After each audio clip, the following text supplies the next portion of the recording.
તો હાલો મિત્રો, કેમ છો બધા? મજામાં? તો ફરીથી એકવાર નવા વિડીયોમાં બધાનું સ્વાગત છે। તો પહેલાં તો બધાને મિત્રો જય શ્રી રામ, જય શ્રી રામ, જય માતાજી। વિડીયો આપણો ઘણા દિવસથી આવ્યો નહોતો, ઘણા ભાઈઓને એવી કોમેન્ટ હતી કે ભાઈ વિડીયો તમારો કેમ નથી નાખતા, કેમ નથી બ્લોગ બનાવતા। તો હવે મિત્રો આપણે બ્લોગ બનાવવાનું ચાલુ કરી દીધું છે પાછું ફરીવારથી, અને વિડીયો હવે આપણો આવતો જ રહે। એક બે દી વિડીયો મિત્રો આવતો જ રહે। તો વિડીયો સેટ સુધી રહેજો ને વિડીયો સારો લાગે તો એક લાઈક કરી દેજો। ચેનલમાં પહેલી વાર આવ્યો હોય તો ચેનલ સપોર્ટ કરજો। તો મિત્રો મન થાય વિડીયો બનાવવાનું તો વિડીયો શેર કરજો દોસ્તોને સાથે। તો આજે આપણે દશેરા છે તો દશામાના દર્શન કરવા જઈશું અને તમને પણ દર્શન અમે કરાવશું। તો વિડીયો સાથે સેટ સુધી રહેજો મિત્રો। તો મિત્રો હવે જવું છે આપણે નાવા, કેમ કે નાવાના વાગી ગયા છે 4 વાગી ગયા છે। તો મિત્રો હવે આપણે આગળ જવાના છે માતાજીના દર્શન કરવા, અને તમને પણ દેખાડવાનું છે કેમ કે શ્રાવણ મહિનો છે અને ચોમાસાનો દિવસ ચાલે છે, અને ચોમાસામાં જે વરસાદ આવ્યો છે ને તડકો છે, તો ચોમાસાનું વ્યૂ આપણે આગળ દરિયા કિનારેથી તમને હું બતાવીશ વ્યૂ કેવું સુંદર સરસ મજાનું એવું દેખાય છે। તો પહેલાં નાહી આવું, નાહીને આગળ તમને હું મળું મિત્રો। તો મિત્રો નાહી ધોઈને થઈ ગયા છે તૈયાર, અને હવે આપણે જવાનું છે દર્શન કરવા। મહેશ કે પછી હરેશ હોય ગમે એને લઈને પછી આપણે જઈએ દરિયા કિનારે, તમને બતાવું દર્શન કરાવું। તો ચાલો આપણે જઈએ હવે ડાયરેક્ટ દરિયા કિનારે જઈને મળું હું। તો ફાઇનલી મિત્રો આવી ગયા છે દરિયા કિનારે, કેમ કે હરેશને બે નરસિંહને લાવ્યો છે ઝાડે, અને તમને હું દર્શન કરાવી દરિયાનું તમને વ્યૂ બતાવીશ કેવું સરસ મજાનું વ્યૂ દેખાય છે અત્યારે। અને ચાલો આપણે રામાપીરના દર્શન કરાવું તમને હું। જો મિત્રો અહીંયા છે આપણે રામાપીરનું મંદિર, સરસ મજાનું એવું નાનું અત્યારે મંદિર છે, જો કરી લેજો મિત્રો દર્શન। અને અહીંયા મંદિર છે પણ હજી રામાપીરનું મંદિર છે પણ હજી બને છે એ મંદિર, અને તમને આ થોડોક આગાનું સીન છે તમને બતાવી દે। સરસ મજાનો એવો અત્યારે કેમ કે ચોમાસાની ઋતુ છે એટલે સરસ મજાનું અત્યારે લોકેશન આવે।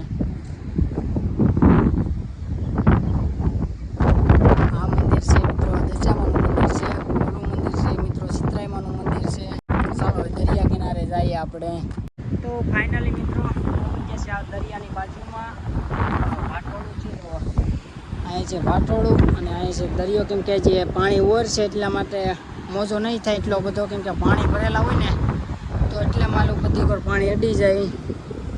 તો અત્યારે દરિયો થોડોક શાંત છે કેમ કે પાણી ભરેલા નથી, ઓર છે। અને અહીંયા જો વેસલ દેખાતું છે તમને આસુ બતાવી દેજો, અહીંયા જો વેસલ દેખાય છે મિત્રો, કેમ કે હજી ટૂંકો ઉપર લાગી નથી પણ એ લાગશે। તો હવે આપણે જઈએ ખોડિયાલમાના મંદિરે, નાથી જઈએ આપણે સિકોતરાઈમાના મંદિરે।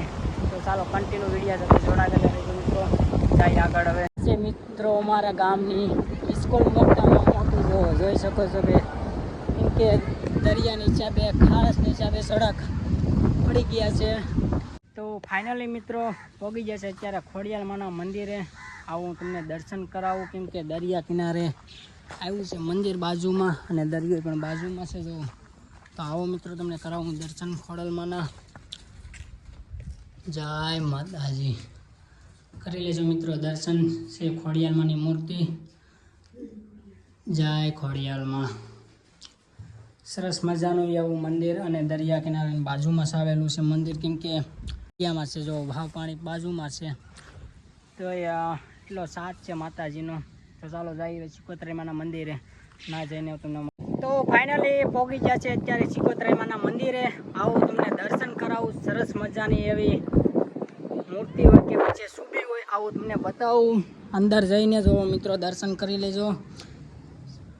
જય માતાજી, જય સિકોતરાઈમાં, કરી લેજો મિત્રો દર્શન। સરસ મજાનું એવું દરિયા કિનારીને આવેલું છે મંદિર, જોવો બાજુમાં છે મિત્રો દરિયો, અને અહીંયા છે લાઇટ હાઉસ, અને અહીંયા છે મિત્રો વહેલાપીરનું મંદિર, નાય પણ છે સવાઈપીરનું મંદિર। અને જોઈ લેજો મિત્રો અત્યારે વ્યૂ સરસ મજાનું સુંદર એવું રૂડું રૂપાળું દેખાય છે, અને કેમ કે વાવડાના હિસાબે અવાજ થોડોક ઓછો આવતો છે કેમ કે માઇકનો યુઝ નથી કરેલું, તો એમને એમ છે ડાયરેક્ટ મોબાઈલ દ્વારાથી અવાજ। અને ખાસ કરીને હવે આપણે ઘરે જશું, તમે ડાયરેક્ટ તમને મિત્રો ઘરે જઈને તો મિત્રો ફાઇનલી પાછા આવી ગયા છે ઘરે અને થાક બહુ લાગ્યો છે કેમ કે હાલીને આવ્યા હતા. થોડી વાર હવે આરામ કરવું પડશે કેમ કે આ થાક બહુ લાગ્યો છે. તો ખાસ કરીને હવે હાજે મળું કેમ કે હાજે જવાનું છે મારે દીક્ષામાં કેમ કે ઘરે હોય 10 દિવસ સ્થાપના કરી હોય તો અમે મામાના ઘરે જઈએ તો હાજે હું તમને દશામાના દર્શન કરાવી તો તમને ડાયરેક્ટ મિત્રો હાજે મળું કેમ કે અત્યારે હાવ થાકી ગયો છે બહુ આખું છે ફરીને આવ્યા ને હાવ થાકી જશે. થોડી વાર હવે આરામ કરી જાય પછી તમને હું હાજે મળું. હવે ફાઇનલી મિત્રો જાગી ગયો છે ને વાગી જશે 6:30 ટાઈમ થઈ ગયો છે. તો મિત્રો હવે જવાનું છે નિહારી કે બેનને રાખડી બાંધવાની. રાખડી પણ જો તૈયાર કરી નાખી છે મિત્રો અને અમારા નેહાબેન જો અહીંયા બહાર રમે છે એકલા. હાલ આવું જ કે તારે આવું જ કે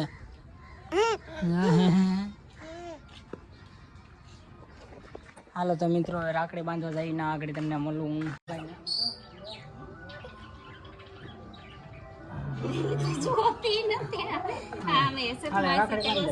પકડી રાખો પકડી રાખો હાલે બે ભાઈ ને બંધ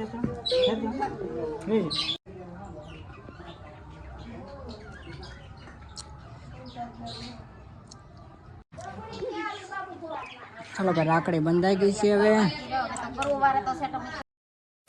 તો ફાઇનલી મિત્રો વાગી ગયા છે અત્યારે 9 અને જમી લીધું છે. જમીને થઈ ગયા છે મિત્રો હવે જવા માટે તૈયાર. મેં તમને સવારમાં કીધું હતું કે જવાનું છે આપણે દશામાના દર્શન કરવા કેમ કે 10 દિવસ લગન સ્થાપના કરી હોય 10 દિવસ લગન પૂજા પાઠ કર્યો હોય અને આજે સવારમાં પધરાવા જાય તો આપણે દર્શન કરાવી આવીએ અને તમને પણ હું દર્શન કરાવું.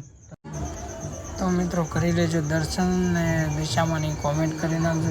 દિશામાં લખી કાઢજો કોમેન્ટમાં મિત્રો. ને આ છે થાર માતાજીનો ચાંદલા કરવાનો. અહીં છે નારિયેલ પ્રસાદી અને આ છે દિશામાંની મૂર્તિ મિત્રો.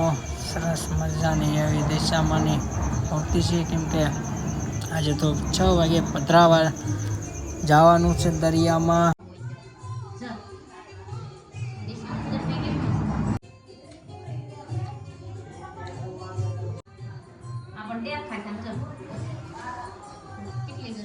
તો ફાઇનલી મિત્રો પાછા આવી ગયા છે ઘરે અને હવે મિત્રો વિડીયોને કરવો છે અહીંયા પૂરો. ને ખાસ કરીને કોમેન્ટમાં જણાવજો કે કેવો લાગ્યો કેવો નહીં વિડીયો.